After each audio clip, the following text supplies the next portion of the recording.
नमस्कार दोस्तों, आप देख रहे हैं सरकारी जॉब भर्ती एडीओ का क्लास लगातार चल रहे हैं। तो इसी क्लास में आज हम लोग जो देखने वाले हैं आजीविका संबंधित जो योजना है उसके अंतर्गत एक पार्ट आता है हरित क्रांति का। तो ये जो हरित क्रांति है, ग्रीन रिवॉल्यूशन है, इसके बारे में हम लोग यहाँ पर देखने वाले हैं। दोस्तों इस टॉपिक के बारे में मतलब थोड़ा सा थ्योरी देखेंगे और लास्ट में थोड़ा सा एमसीक्यू क्वेश्चन देखेंगे जो कि काफ़ी इंपॉर्टेंट है आपके आगामी एग्जाम के बारे में। देखो मैंने आपको जो सिलेबस बताया था पुराने में, उसमें 30 अंकों का यहाँ से आएगा आजीविका संबंधी से। तो हरित क्रांति है, श्वेत क्रांति है, नीली क्रांति है, गुलाबी क्रांति, बहुत सारे क्रांति है। तो आज जो देखेंगे हरित क्रांति है। इसके बाद जो नेक्स्ट वीडियो आएगा उसमें श्वेत क्रांति और साथ ही जितने भी और कलर का जो क्रांति हुआ है, जैसे गुलाबी क्रांति है, लाल क्रांति है, पीली क्रांति है, उन सभी के बारे में देखेंगे। तो फिर अगर आप चैनल पर नए हो तो चैनल को सब्सक्राइब कर देना, बेल आइकन को जरूर दबा देना। और इस वीडियो का अगर आपको फ्री में पीडीएफ चाहिए तो टेलीग्राम चैनल पर जाना, वहां पर मैंने अपलोड कर दिया है, आप वहां से ले सकते हो। ठीक है, तो चलते हैं वीडियो की तरफ। यहां पर देखते हैं भारत एक कृषि प्रधान देश है जिसका मुख्य आधार आजीविका को समर्थन प्रदान करता है। कृषि राज्य सूची का विषय है एवं इसके लिए केंद्र और राज्य योजनागत, नीतिगत, संस्थागत तरीकों से संवर्धन करने का प्रयास करती है। कृषि एक प्राथमिक क्रिया है जो हमारे लिए खाद्यान्न या वाणिज्यिक फसलें उत्पन्न करती है। आप सभी को पता है कि हमारा जो देश है कैसा है, वहाँ कृषि प्रधान देश है। यहाँ की जो जनसंख्या है सबसे ज़्यादा कृषि पर निर्भर है। जैसे कि हमारा देश आज़ाद कब हुआ है, 1947 में। तो 1951 या 52 की स्थिति में अगर देखा जाए तो फिर हमारे देश का कुल जीडीपी का लगभग 52% हिस्सा अकेले कृषि का था। लेकिन आज जो है कृषि का जो हिस्सा है जीडीपी बहुत कम हो गया है, लगभग 10 से 12% के अंतर्गत हो गए हैं। कहने का मतलब ये है कि एक तो सरकार के पास क्या रहता है, राज्य सूची होता है, एक होता है संघ सूची होता है, एक होता है समवर्ती सूची। लेकिन जो कृषि है वहाँ राज्य सूची है, यानी कि कृषि के लिए जो भी नियम कायदा कानून बनाना है वहाँ राज्य सरकार का होता है। ठीक है, यहां पर देखते हैं हरित क्रांति के बारे में। हरित क्रांति ने भारतीय अर्थव्यवस्था पर बहुत ही बड़ा प्रभाव डाला है, प्रत्यक्ष और अप्रत्यक्ष रूप से प्रभावित किया है। क्योंकि जब कृषि सुधरेगा तो देश सुधरेगा, सामान्य सी बात है। इसका आशय क्या है कि कृषि क्षेत्र में परंपरागत तकनीकों तथा खेती की विधियों को आधुनिक विधियों के द्वारा परिवर्तन करना है। जैसे कि आज की परिवेश हम देखते हैं और आज से 10 साल के पहले के जो परिवेश देखते हैं कृषि के क्षेत्र में, तो बहुत ही ज़्यादा परिवर्तन हुआ है और यही हरित क्रांति की देन है। इनका उद्देश्य क्या है, तो उद्देश्य एक है खाद्यान्न उत्पादन में वृद्धि करना। जैसे कि सिंपल उदाहरण देता हूं मैं आपको। पहले क्या होता था, धान लगाते थे, है ना, किसान धान बोते थे, तो 1 एकड़ में मुश्किल से 10 कुंटल है, 12 कुंटल होता था। लेकिन आज जो है हरित क्रांति के प्रभाव से लगभग 25 कुंटल है, 30 कुंटल है या उससे भी ज़्यादा खेती करते हैं। तो ये क्या है, हरित क्रांति का प्रभाव है। अब चलते हैं यहाँ पर जो मुख्य बिंदु है उस चीज़ को समझते हैं। दोस्तों आप थ्योरी को बड़ा ध्यान से समझना, क्योंकि यहीं से जो है आपके लिए वस्तुनिष्ठ प्रश्न बनते हैं। यहां पर क्या लिखा है, भारत में हरित क्रांति की शुरुआत, मुख्य बिंदु इनके हम लोग देखते हैं। जो शुरुआत है वहां 1966 और 67 में शुरू हुआ। कब हुआ है, हरित क्रांति की शुरुआत भारत में 1966 और 67 में हुआ था। मुझे लगता है कि इनकी जो शुरुआत है वहाँ बरसात के महीने में हुआ होगा, क्योंकि लगभग देश में सभी हिस्सों पर पानी गिरते हैं। तो इस हिसाब से देखा जाए तो फिर बरसात के महीने में हुआ होगा। और प्रधानमंत्री उस समय कौन थे, क्योंकि ऐसा प्रश्न बनते हैं कि हरित क्रांति के समय उस समय के तत्कालिक प्रधानमंत्री कौन हुए थे। तो दोस्तों यहाँ पर समझना, कई ऐसे बुक है जिसमें लाल बहादुर शास्त्री को दिया है और कई ऐसे बुक है जिसमें इंदिरा गांधी को दिया है। इसलिए मैंने यहाँ पर प्रूफ के साथ लाया हूँ। यहाँ पर जिस समय इनकी शुरुआत हुई थी 1966 और 67 में, उस समय लाल बहादुर जी प्रधानमंत्री थे, जिनका कार्यकाल 9 जून 1964 से लेकर 11 जनवरी 1966 तक चला है। ठीक है, 66 में। उसके बाद जो है इनका देहांत हो गया। देहांत होने के बाद इंदिरा गांधी ने सत्ता संभाला और ये जो है 24 जनवरी 1966 से लेकर 1977 के बीच में प्रधानमंत्री के पद पर रहा है। फिर बाद में वो 80 से 84 और रहा है। तो कुल मिलाकर देखा जाए तो अगर प्रश्न यहाँ पर आता है कि उस समय के तत्कालिक प्रधानमंत्री कौन थे, तो इंदिरा गांधी आपको सही आंसर लगाना है। अगर इंदिरा गांधी जी की ऑप्शन नहीं है तो फिर आपको लाल बहादुर शास्त्री सही लगाना है। ठीक है। और उस समय खाद्य मंत्री कौन हुए थे, तो खाद्य मंत्री हुए थे एस सुब्रमण्यम। एस सुब्रमण्यम आंसर सही रहेगा। भारत में जनक, हरित क्रांति का जनक दो जगह है, एक तो है विश्व स्तर पर है और एक है भारत स्तर पर। भारत में अगर हरित क्रांति के जनक पूछा जाता है तो डॉक्टर एम एस स्वामीनाथन है ना, डॉक्टर एम एस स्वामीनाथन, जो कि तमिलनाडु से संबंधित है, आपको याद रखना है। ठीक है। अगर वही जो है विश्व में हरित क्रांति का जनक पूछा जाता है तो नॉर्मन अर्नेस्ट बोरलॉग, जो कि अमेरिका देश से संबंधित है। ठीक है। और एक चीज और है डॉक्टर एम एस स्वामीनाथन के बारे में, इनको जो है 2004 में राष्ट्रीय किसान आयोग के अध्यक्ष पद पर नियुक्त किया हुआ था, यानी कि इसे नियुक्त किए थे। ठीक है। भारत में हरित क्रांति का विस्तार, तो आपको देखना है कि इनका जो विस्तार है सर्वप्रथम कहां पर किया गया है और अभी कौन से पोजीशन में है। एक चीज देखना है, हरित क्रांति का जो विस्तार है सबसे ज्यादा पंजाब में देखने को मिलता है। ठीक है। उसके बाद जो है उत्तरी राजस्थान का एरिया पड़ता है, हरियाणा है, और यहाँ पर थोड़ा सा मिस्टेक है, ये रहेगा पश्चिमी उत्तर प्रदेश, यानी कि ये राजस्थान का एरिया करके पंजाब हरियाणा होते हुए इस तरीके, क्योंकि यहाँ पर दिल्ली है, मतलब इस आधार पे है। तो आपको याद रखना है 4 प्रमुख राज्यों के बारे में, जो कि उत्तरी राजस्थान है, पंजाब है, हरियाणा है और पश्चिमी उत्तर प्रदेश रहेगा। ठीक है। अब यहाँ पर थोड़ा सा और अच्छे समझना, क्योंकि थोड़ा कंफ्यूजन है यहाँ पर, क्योंकि भारत में हरित क्रांति का विकास 2 चरणों में हुआ है। आपको कई ऐसे बुक मिल जाएगा जिसमें 3 चरणों के बारे में उल्लेख है। 3 चरणों में कौन कौन से है? प्रथम चरण में 1967 से लेकर 1980 है, द्वितीय चरण में 81 से लेकर 95 है, और तृतीय चरण में 1995 से अब तक के बारे में कहा गया है। लेकिन अगर आप गूगल में जाकर विकिपीडिया करोगे तो उसमें मिलता है कि हरित क्रांति का जो चरण है हमारे देश में, वहाँ 2 चरणों में हुआ है। कौन कौन से 2 चरण हैं? एक तो प्रथम चरण है 1966-67 से लेकर 1980-81 के बीच में है। उसके बाद है द्वितीय चरण 1980-81 से लेकर 1996 और 97 के बीच में है। तो ये 2 चरण हैं जिनके बारे में विकिपीडिया ने कहा है। अब देखते हैं यहाँ पर हरित क्रांति के लिए किए गए प्रयास। तो क्या क्या ऐसे प्रयास है जो कि हरित क्रांति के लिए किया गया था? एक तो है उन्नत बीज का प्रयोग करना है, रासायनिक उर्वरकों का प्रयोग करना है, सिंचाई सुविधा का विकास करना है, बहुफसली कार्यक्रम है, आधुनिक कृषि यंत्रों का प्रयोग है, कृषि सेवा केंद्र की स्थापना है, और एक है मृदा परीक्षण। तो ये इतने को आपको याद रखना है, क्योंकि यहीं से ही पॉइंट बनता है। अगर हम इस चीज को जान ले कि हरित क्रांति के लिए जो किए गए प्रयास है, तो इनका जो है विस्तार से आप याद कर सकते हो, पढ़ सकते हो।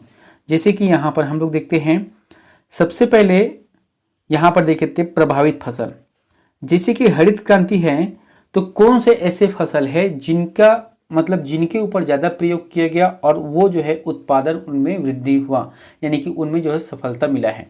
तो दोस्तों कहते हैं कि धान और गेहूं में पहली बार परीक्षण किया था, लेकिन धान प्रमुख फसल था। जैसे कि धान है तो प्रमुख फसल के तौर पर इसे रखा गया था, मेन रूप से धान पर प्रयोग किया था। लेकिन इनका जो प्रभाव है ज्यादातर पैदावार देखने को मिला है गेहूं में, यानी कि गेहूं के बाद धान में प्रयोग किया था, लेकिन ये गेहूं अच्छा हुआ। तो यहाँ पर मैंने लिखा है क्रमशः सबसे अच्छा जो पैदावार हुआ है वह गेहूं का है, फिर धान का है, फिर मक्का का है, फिर ज्वार का है, फिर बाजरा का है। ठीक है। इतने जो खाद्यान्न फसल है इस पर किया है, और इन सभी में जो है हरित क्रांति का जो प्रभाव है देखने को मिलता है। यहां पर आता है हरित क्रांति के प्रमुख घटक कौन कौन से हैं, उन सभी चीजों को देखते हैं, प्रमुख घटक को, है ना। अब देखना बड़े ध्यान से, हरित क्रांति में उन्नतशील बीजों का प्रयोग, जैसे कि मैंने लिखा है यहाँ पर, ऐसे बीजों का प्रयोग किया गया जो जीवन चक्र में छोटी परंतु उत्पादकता में अधिक थी। अब देखना, अपने स्तर पर थोड़ा सोचना कि आजकल जो खेती करते हैं उसमें ऐसे बीजों का चयन किया जाता है जो कम समय में ज़्यादा उत्पादन दे, कम पानी में ज़्यादा उत्पादन दे। यही हो रहा है। अगर देखा जाए तो पहले जो है 1 एकड़ में बहुत सारे बीज छींटते थे, बीज डालते थे, लेकिन अब जो है जो रोपाई सिस्टम हो गया, तो रोपाई सिस्टम में उसके से 10 किलो 15 किलो उसमें दाना डालते हैं और वहाँ से अत्यधिक मात्रा में उत्पादन करते हैं। तो ये हुआ उन्नतशील बीजों का प्रयोग करना है, जो कि हरित क्रांति का सर्वप्रथम प्रमुख घटक है। ठीक है। दूसरा जो रहेगा वहाँ सिंचाई। तो हम सभी को पता है सिंचाई एक ऐसा साधन है जिनके बगैर आप कृषि की कल्पना नहीं कर सकते। उन्नत पैदावार बीजों के लिए सिंचाई सुविधा आवश्यक है। भारत के उत्तर पश्चिमी पंजाब है, हरियाणा है, पश्चिमी है, उत्तर प्रदेश में उन्नतशील सिंचाई तंत्र है, जिसमें नहरकूप है, नलकूप आदि पर्याप्त मात्रा में है। यहाँ पर जितना भी राज्य बताया ना, ये सभी क्या है, जो नदियों के किनारे, खासकर से जो हिमालय से निकलता है, 12मासी जो नदियां हैं, इनके यानी कि इन्हीं राज्यों से होकर गुजरता है, जिससे नदी से कहाँ जाता है, नहर में, और इससे क्या होता है, नलकूप का जो स्रोत है वहाँ बने रहते हैं। अब जैसे कि दक्षिण भारत को ले लेते हैं, तो दक्षिण भारत में 12मासी जो यानी कि 12 महीना जो बहने वाली नदी नहीं है। इसका मतलब है कि यहाँ पर भूजल स्तर थोड़ा सा कमजोर है, इसलिए सिंचाई पर ज्यादातर ध्यान दिया है। और इसी समय जो है अनेक नहरों का भी विकास हुआ है। ठीक है। और जो तीसरा पॉइंट है वो सबसे इंपॉर्टेंट है, और यही जो है थोड़ा सा आज के दृष्टिकोण में गलत हो रहा है। वो क्या है, उर्वरक। चयनित फसलों के लिए, चयनित पौधों के लिए रासायनिक उर्वरकों का प्रयोग है। परंपरागत फसलों की तुलना में 4 से 10 गुना अधिक उर्वरकों का प्रयोग किया जा रहा है। 2011-12 में नाइट्रोजन, फास्फोरस, पोटेशियम का मानक अनुपात 6.4, 2.7 और 1 का प्रयोग किया गया। ये जो है अनुपात में है। अब आप देखना, अभी जैसे कि खेती किसानी होता है, ठीक है, पहले के समय में क्या होता था, गोबर खाद है उसे छिड़कते थे, लेकिन अभी जो है प्रति एकड़ डीपी है, यूरिया है, पोटास है, राखड़ है, इनका छिड़काव किया जाता है।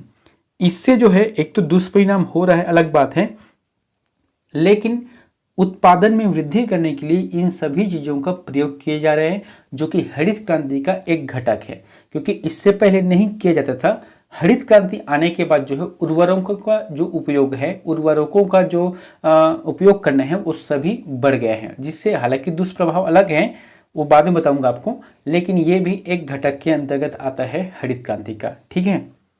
उसके बाद आता है कीटनाशक रसायन।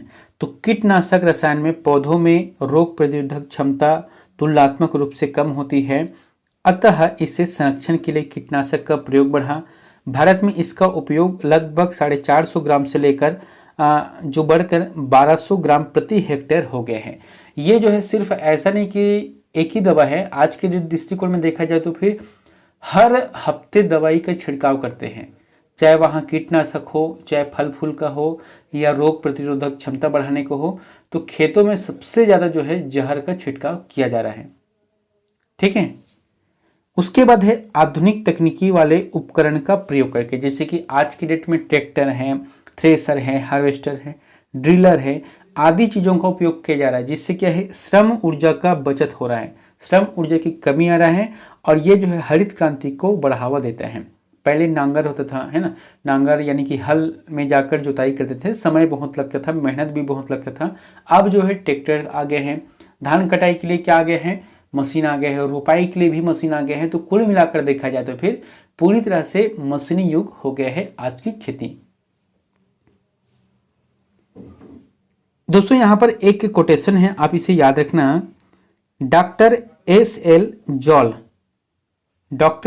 जॉल ने कहा है कि आज अगर उसमें उर्वरक ना डालो तो कोई उत्पादन ही नहीं होगा।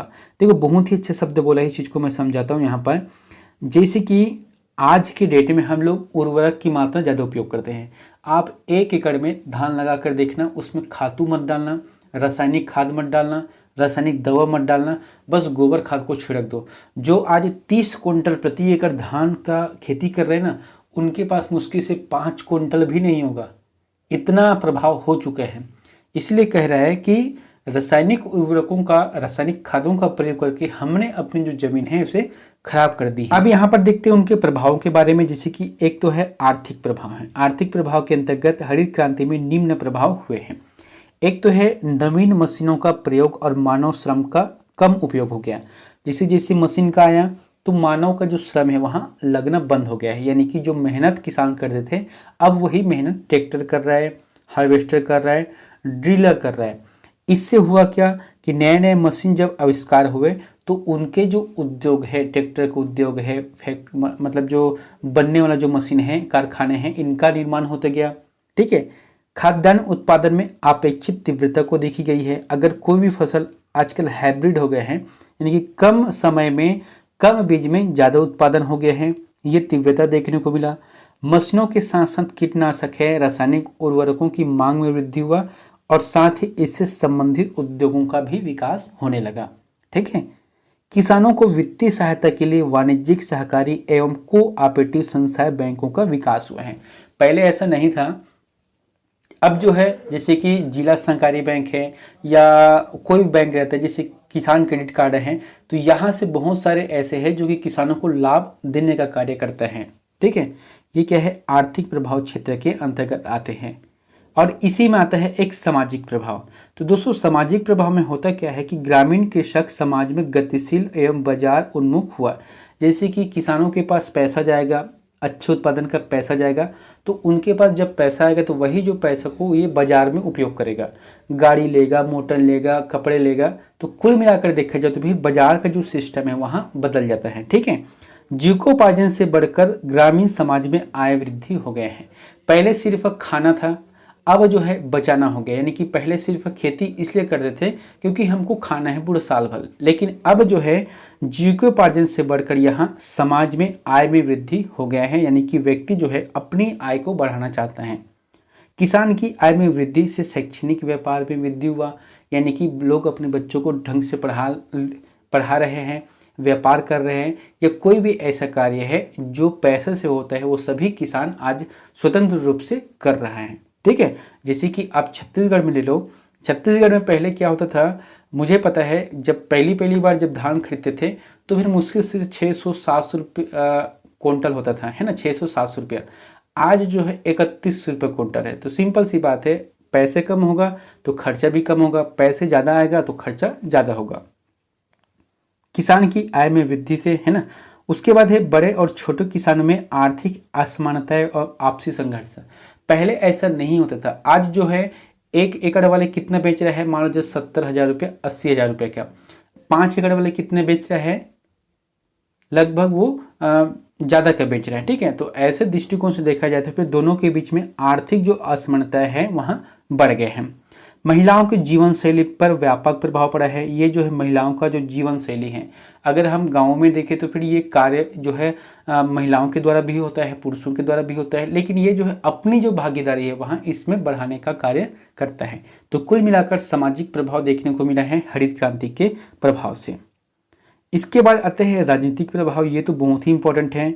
किसानों के मुद्दे को अब राष्ट्रीय स्तर का महत्व देना प्रारंभ हो गए हैं। आजकल देखना दिल्ली में हो रहा है ना, शंभू बॉर्डर के पास किसान जा रहे हैं, तो ये जो है अब राष्ट्रीय स्तर पर मुद्दे बढ़ रहा है। साथ ही साथ जो है किसानों का मुद्दा अब राजनीतिक पार्टियों में शामिल हो गया है। हर राजनीतिक पार्टी आकर बोलता है कि हम धान का रेट इतना देंगे, हम दलहन तिलहन का रेट इतना देंगे। तो ये जो है राजनीतिक मुद्दा बन गया है अब किसान, है ना। और जमींदारियों का उन्मूलन हो गया। पहले जमींदारी चलता था, अब जो है वहाँ जमींदारी खत्म हो गए हैं, बल्कि भूमि सुधार जैसे कानून भी यहाँ पर विकसित हो गए हैं। पहले क्या है, जमीन किसी के नाम हो बस ऐसे ही होता था मुंहमंगा, लेकिन अब जो है सरकार जो है सिस्टम बना दिया गया है कि कौन है भूमि का मालिक, कौन है स्वामित्व, वहाँ उनके नाम पर होगा। तो ये जो है राजनीतिक प्रभाव देखने को मिलता है।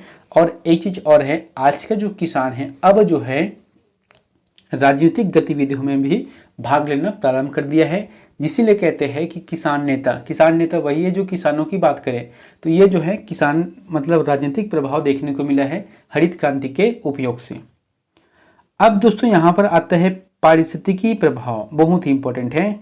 पारिस्थितिकी प्रभाव में अत्यधिक उर्वरक रासायनिक पदार्थों के प्रयोग से परंपरागत फसलें विलुप्त होने के कगार पे आ गए हैं। लोग जो है जैसे डबल खेती कर रहे हैं आजकल गर्मी में, तो धान फिर से धान फिर से धान, बस वही काम कर रहे हैं। तो परंपरागत खेती क्या है, जैसे कि तिल है, अलसी है ना, लाखड़ी है, तिवरा बोलते हैं। तो इन सभी का जो खेती अब बंद होने के कगार पे आ गए, क्योंकि लोग जो ज़्यादातर सुविधा को देख रहे हैं, जैसे धान है ना, गेहूं है, चना है, इसी तक ही सीमित हो गए हैं। लेकिन अपने जो लोकल प्रोडक्ट है जिसका हम परंपरागत ढंग से उत्पादन करते थे, यह अब लुप्त होने के कगार पर आ गए हैं। हालांकि सरकार की तरफ से इसे बढ़ावा भी दिया जा रहा है। खेतों की उर्वरकता सिर्फ रासायनिक खादों पर निर्भर है। मैंने बताया था खेत में अगर आप रासायनिक खाद मत डालो, रासायनिक दवाइयाँ मत डालो, तो फिर उत्पादन होगा ही नहीं। अगर धोखे से हो गए ना तो वो पूरी तरह से बीमारी खा देगा। इसलिए ये जो है मतलब पारिस्थितिकी जो प्रभाव है वह हरित क्रांति से हुआ है। साथ ही साथ पर्यावरण एवं आहार श्रृंखला विषाक्त हो गई।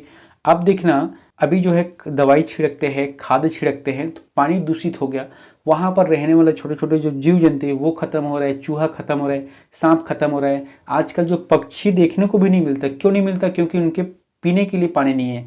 अगर पीने का प्रयास करते तो उनके जो मृत्यु हो जा रहा है, क्योंकि वो पानी को हम जहर बना दे रहे हैं। तो ये भी एक पर्यावरण का प्रभाव है।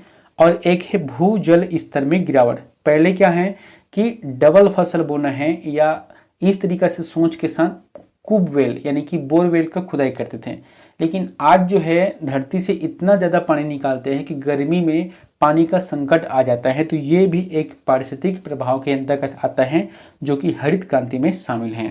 ठीक है, तो दोस्तों यहाँ पर देखते हैं अब पारिस्थितिकी सुधार। अब इतना तो हो गया दुष्प्रभाव, तो इसमें सुधार क्या है? एक तो है जैविक कृषि को बढ़ावा दिया जा रहा है सरकार की तरफ से। जो जैविक कृषि है, जो गोबर खाद है, नीम के पत्ते हैं, इनसे खाद बनाते हैं, इनको बढ़ावा दिए जा रहे हैं। फसल चक्र को बढ़ावा, जैसे कि अगर बरसात में धान लगा रहे हो तो फिर बाद में आपको गेहूं है, चना है, दलहन तिलहन है, इनका उपयोग करना है। अच्छा ये तो हो गया, ये दोनों पॉइंट को आपको याद रखना है। भारत का पहला पूर्ण जैविक राज्य घोषित, भारत का पहला पूर्ण जैविक राज्य जो घोषित हुआ है वहाँ सिक्किम है। और भारत का पहला पूर्ण जैविक केंद्र शासित प्रदेश की बात आता है तो आपको लक्षद्वीप याद रखना है। तो दोस्तों ये है डॉक्टर एम.एस. स्वामीनाथन का फोटो, जिन्होंने कब है 1966-67 में हरित क्रांति का प्रयोग किया था खेतों में, और इनका जो प्रयोग है वहाँ सफल रहा। तो यहाँ पर मैंने जो बताया ये हरित क्रांति से संबंधित है। और देखना मैं आपको नेक्स्ट जो वीडियो रहेगा उसमें श्वेत क्रांति है। श्वेत क्रांति के साथ साथ लगभग 10 से 15 ऐसे क्रांति है, जैसे गुलाबी क्रांति है, लाल क्रांति है, नीली क्रांति है, पीली क्रांति है ना, तो जैसे कि सिल्वर क्रांति है। ये जितने भी क्रांति है ना उन सभी के बारे में आपको बताऊंगा नेक्स्ट वीडियो के माध्यम से। अब चलते हैं कुछ वस्तुनिष्ठ प्रश्न को देखते हैं। आप जो है स्वयं से आंसर लगाने का प्रयास करना। पहला क्या है कि भारत में कृषि उत्पादन बढ़ाने के लिए सदाबहार क्रांति शब्द का इस्तेमाल किया गया। क्या बोला गया है? सदाबहार क्रांति। लेकिन मैंने अभी तक आपको सदाबहार शब्द बताया नहीं है, तो ये जो है किसी का कहना था। और ये कहना किसका है? डॉक्टर एम.एस. स्वामीनाथन। डॉक्टर एम.एस. स्वामीनाथन ने इसे सदाबहार कृषि कहा है, सदाबहार क्रांति कहा है किसे? हरित क्रांति को। इसलिए बी आंसर सही रहेगा। ठीक है, दूसरा है द्वितीय हरित क्रांति को निम्न में से किस नाम से जाना जाता है? तो द्वितीय हरित क्रांति को निम्न में से कौन से नाम से जाना जाता है? जैसे कि इंद्रधनुष क्रांति है, सतरंगी क्रांति है, विकास क्रांति है, या किसान क्रांति है। दोस्तों क्या हो सकता है इसका आंसर? द्वितीय हरित क्रांति को इंद्रधनुष क्रांति और सतरंगी क्रांति कहा गया है। इसका मतलब बी आंसर रहेगा, आ और बा। ठीक है, ये बी आंसर सही रहेगा। अगला है यहाँ पर कथन और कारण है, और इसी तरीक़े से प्रश्न ज़्यादातर पूछे जाते हैं। प्रश्न क्या बोला गया है कथन में कि हरित क्रांति के परिणाम स्वरूप भारत में खाद्यान्न उत्पादन में वृद्धि हुई है, तो बिल्कुल सही बात है। ठीक है। दूसरे कारण में क्या है कि भारत में हरित क्रांति के कारण क्षेत्रीय असमानताएं भी बढ़ी है, तो ये भी बात सही है, अभी बताया था आपको। इसका मतलब है कथन और कारण दोनों सत्य है, और कारण जो है कथन की सही स्पष्टीकरण करता है, क्योंकि क्षेत्रीय असमानता तो बढ़ा है, साथ ही साथ खाद्यान्न उत्पादन में भी वृद्धि हुआ है इसी वजह से, तो ए आंसर सही रहेगा। ठीक है। अगला है भारतीय कृषि अनुसंधान परिषद का गठन कब किया गया था, बताना है। भारतीय कृषि अनुसंधान परिषद का गठन कब किया गया है, 1947 है कि 1992 है या 1923 है, 29 है या 1966 है। तो दोस्तों इसका जो आंसर जाएगा 1929 सही रहेगा, जहां पर भारतीय कृषि अनुसंधान परिषद का गठन किया गया। ये है देश की आज़ादी से पहले की बात है।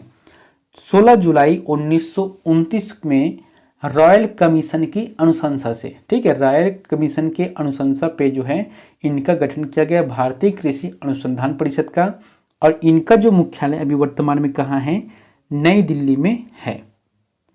पांचों प्रश्न क्या है, भारत में हरित क्रांति के जनक का जन्म किस राज्य में हुआ है। भारत में हरित क्रांति का जनक, तो मैंने बताया था हरित क्रांति के जनक किसे कहते हैं, डॉक्टर एम.एस. स्वामीनाथन को। अगर पूछता है विश्व का तो क्या आ जाएगा, नॉर्मन बोरलाग रहेगा। ठीक, बोरलाग रहेगा, तो ये दोनों को याद रखना है। अब भारत में हरित क्रांति के जनक कौन है, एम.एस. स्वामीनाथन है। इनका जो जन्म है वहाँ तमिलनाडु में हुआ है, तमिलनाडु के जो चेन्नई है यहाँ पर हुआ है। दोस्तों अंतिम के प्रश्न आप लोगों के लिए होमवर्क है, तो इसका आंसर हमें प्लीज कमेंट बॉक्स पर जाकर जरूर बताएं। प्रश्न क्या बोला गया है कि डॉक्टर एम.एस. स्वामीनाथन को किस वर्ष राष्ट्रीय किसान आयोग का अध्यक्ष बनाया गया, बताना है। डॉक्टर एम.एस. स्वामीनाथन को किस वर्ष राष्ट्रीय किसान आयोग का अध्यक्ष बनाया गया, 2002 है कि 2003 है या 2004 है या 2006 है। तो इन चारों में से जो भी आंसर आपको सही लगता है तो प्लीज़ हमें कमेंट बॉक्स पर जाकर जरूर बताएं। मिलते हैं नेक्स्ट वीडियो में एक नई जानकारी के साथ। Thank you.